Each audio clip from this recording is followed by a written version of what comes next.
right, what's up, good people, good and lovely people? Welcome to our first YouTube video. Sue is teaching me the wonderful world of YouTube, and while we're waiting for Jackie to shower, I'm going to ask you some questions about creating content and being on YouTube, because I am a newbie, but Sue seems like she's been in the game for a bit. I have been in the game for a bit, but I'm not sure if I'm an expert yet. But Well, not an expert, but you've learned some things, I'm sure. I can share what I know. How long has it been? Thank you. It's been 3 years of consistency and inconsistency. Mm. Yeah. Yeah. I can tell you the secret is consistency. So when you start today, you need to be consistent.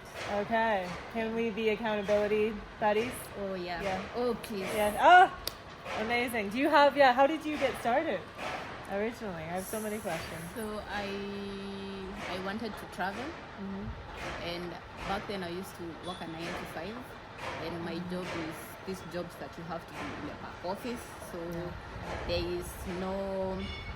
is no room to be exposed to people. So I wanted to be exposed to people and places, but my job was keeping me in the back office. So I think travel was going to be my escape, and also as well I wanted to make some money as I do it, because travel can be expensive.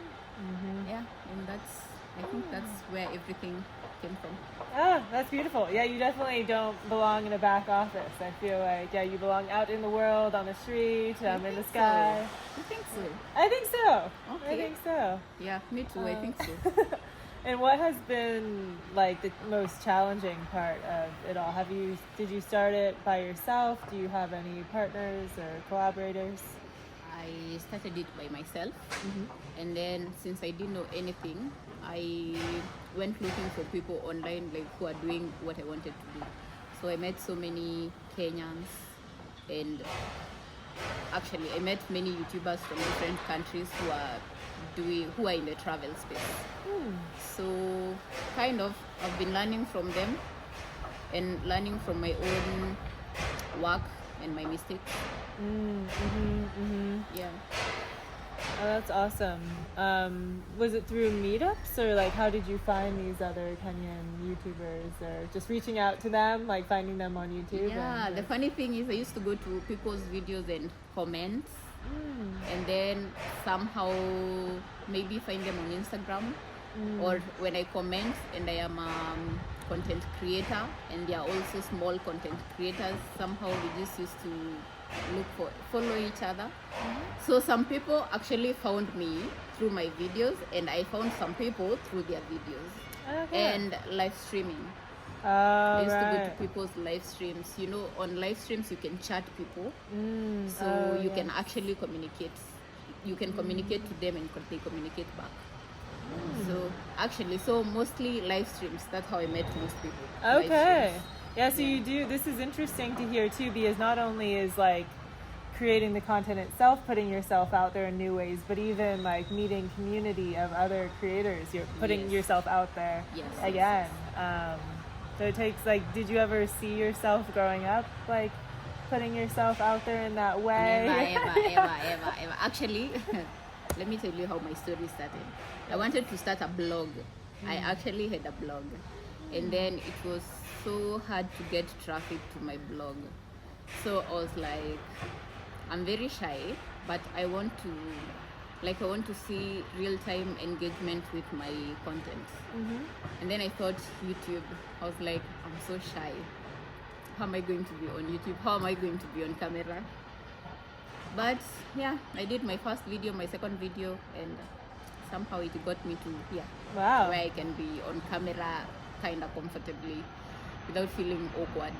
Yeah, and it sounds like that was through consistency too, just continuing to put yourself out there. Or do you have other ways that you got yourself more comfortable, or got yourself doing it in a way that felt good to you? You know, like you don't have to be on there like the what's up, or just just being on YouTube, just creating videos. You just get used to it, and then with people's response, you're like, oh, I might be doing something right. Yeah.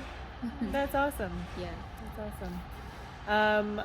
Are there any pitfalls for like other people who are starting to create content or share online. I studied the effect of like social media on society and whatnot for many years, and so yeah, it's kind of like fascinating topic to me. Like, there's of course the really beautiful aspects of it, of like getting to meet different people or getting to see things from all over the world. However, there's also kind of some of the harmful effects, especially on like young kids. Not really talking about like long form YouTube videos here, but more Instagram and like having people so focused on like body image and all of that. And like the fact that there's like a like counter, and then certainly even like I imagine income can now start to depend on what that subscriber or these different numbers are. And so how do you keep your head? Long way of asking you, like, how do you keep your head kind of having perspective about it all when like it is tied to your work now, and how to not get totally sucked into the numbers game? Really hard. I always get sucked into the numbers game. When a video doesn't do well, I won't lie, I get stressed. But I know they say you should focus on the input and less on the output.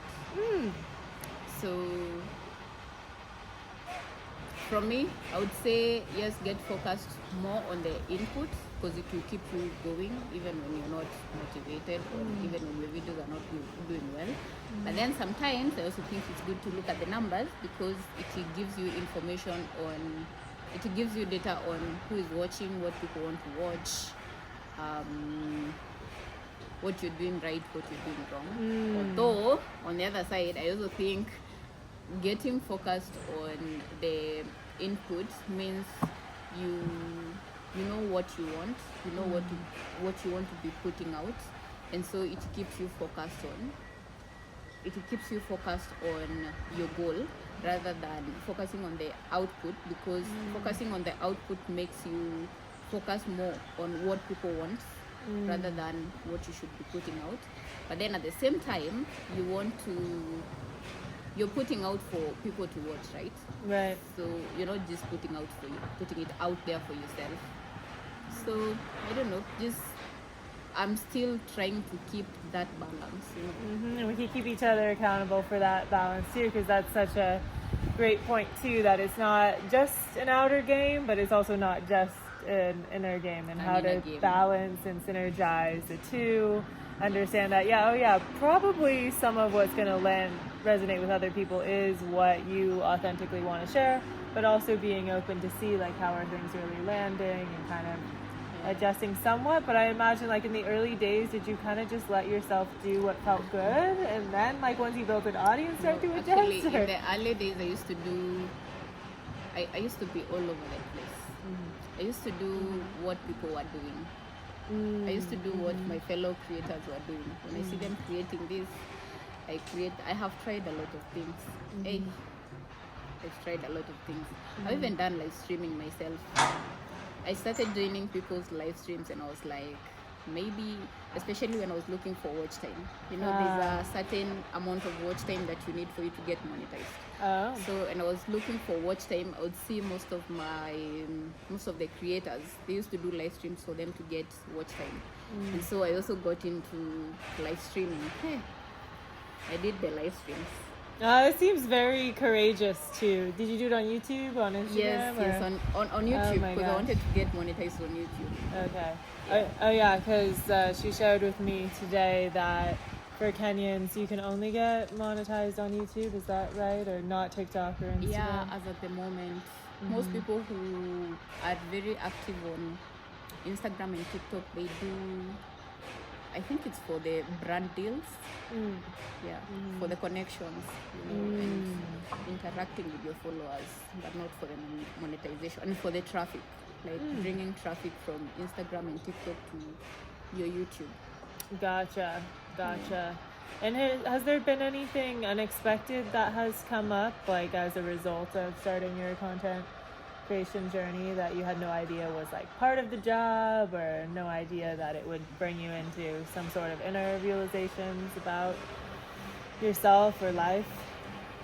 Yeah, I mean, I think I have become more brave more courageous, more open to talking to people. 'Cause, yeah, I need to talk to people.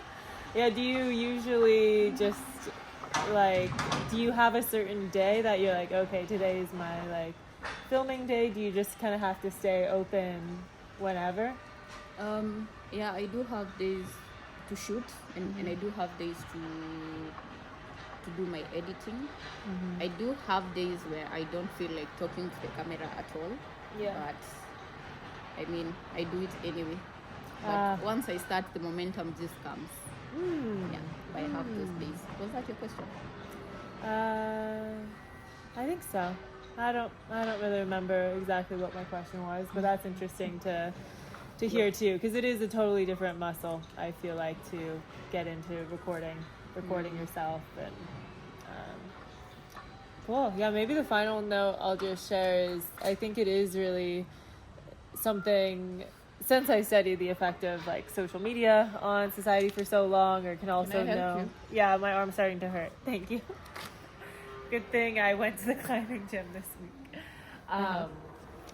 But yeah, just since I feel like I'm so aware of the potential negative mental health impact social media can have, I think that's something that has kind of kept me from wanting to be a part of it. But I agree that the answer doesn't have to be not being a part of it, but how do we create the space to like reflect about the impact and also kind of see it as a game, you know, to be like, to have some distance from it, of just like, okay, like I have a choice of how I want to engage with this. If I want to see the numbers also as like information, not as like reflections on my own self-worth.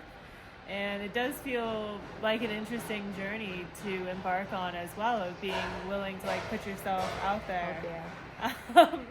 And be like, you know what, not everyone's gonna like me, and how can we be okay with that, perhaps, as well. And not everybody is gonna like your content, and you're gonna get subscribers, and they're going to go. You'll be waking up some days you have added some subscribers, and you will be waking up some days you've lost some subscribers, and it's not about you, it's about people. It's some people don't resonate with your content, and that's okay. Some people do, and that's why they're there. So yeah, you just keep doing it. You just keep doing your thing.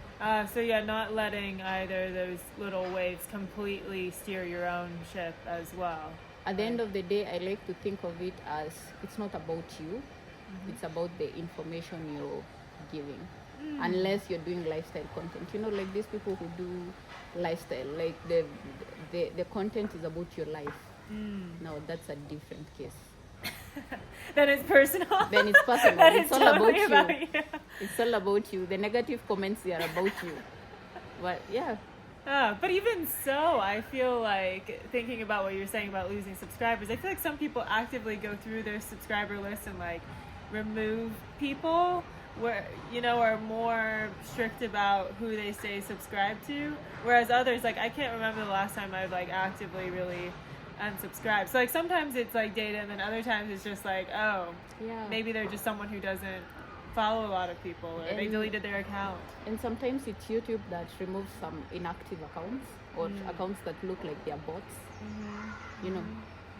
Also, I think me removing subscribers is a waste of time. If I want to follow you using a different account, I'll still find you. I mean, the account is public, it's not private. And also, if I wanted to follow you, even without an account, I'll still follow you. I'll still watch what you do using a different account. So I won't waste my time on that. Yeah. Good to know. Okay. Well, I appreciated the little. So wait. Yeah, this more. This is your channel. So what do you plan to be doing with your channel? I think it'll be a combination of interviews, of conversation, reflections on the human experience, about belonging.